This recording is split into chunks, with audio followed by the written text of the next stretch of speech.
Hello，大家好，我係阿傑啊。嗱，今日你睇到一個兆康苑嘅三房單位啦，500零尺三房，一齊入嚟睇下。咁客廳係一個 L 型嘅客廳嚟嘅。咁台面有即係擺咗飯台啦。咁我哋一齊睇下個景觀先。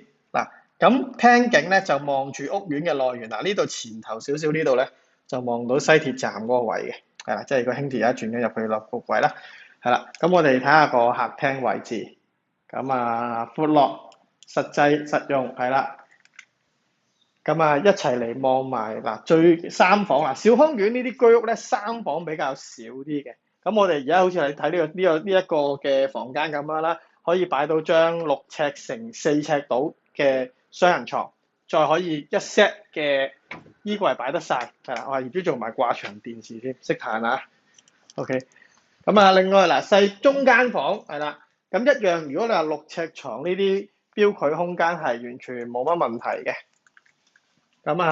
望下呢個第三間房啦，哇，三間房都放到6、4床。呢間房個景觀就都會望到內園，同埋望到西鐵站平台嘅 view。咁其實呢邊如果房咧，三個窗向咧，主要都係向翻西嘅。一齊嚟望埋個洗手間咧。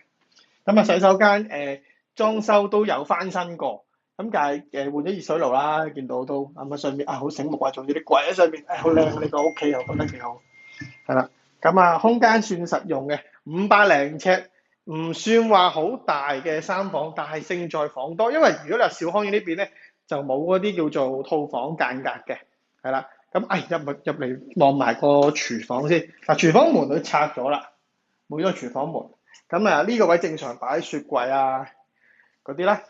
洗衣機大眼雞塞咗啦下面啦。三邊 U 型灶台，備餐區都空間十足嘅。有興趣歡迎約我嚟帶你上嚟睇睇。